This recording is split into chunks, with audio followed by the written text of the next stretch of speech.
జనగామ జిల్లా హుస్నాబాద్ రహదారి వడ్లకొండ వద్ద 2 ఏళ్లుగా నిలిచిపోయిన వంతెన నిర్మాణ పనులు ఎట్టకేలకు ప్రారంభమయ్యాయి. నిరంతర పోరాట ఫలితంగా ప్రభుత్వం నిధులు విడుదల చేయడంతో యాసరపు కరుణాకర్, ఇరుగు సిద్ధులు హర్షం వ్యక్తం చేశారు.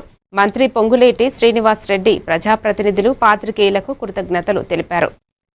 చిటకోడూర్ వంతెన పనులు వెంటనే ప్రారంభించాలని డిమాండ్ చేయగా నిరసనలపైన పెట్టిన కేసులు ఎత్తివేయాలని సర్పంచ్ అనూష మహిపాల్ కోరారు. వెంటనే ప్రారంభించాలి చిటకోడూరు బ్రిడ్జిని. చిటకోడూరు బ్రిడ్జిని వెంటనే చిటకోడూరు బ్రిడ్జిని వెంటనే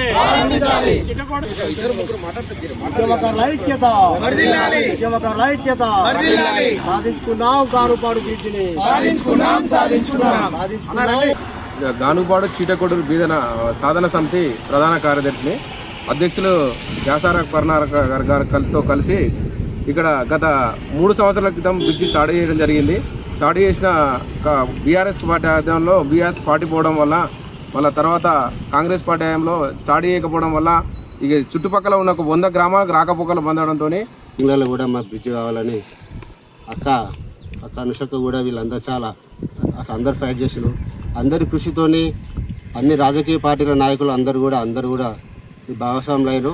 ప్రతి ఒక్కరికి మేము ధన్యవాదాలు తెలుపుతూ ప్రభుత్వం అట్లనే చిటకోడూరు బ్రిడ్జి ఆ పనులు కూడా ప్రారంభం చేయాలని, టెండర్ విలువాలని, పనులు నాణ్యతతో చేయాలని.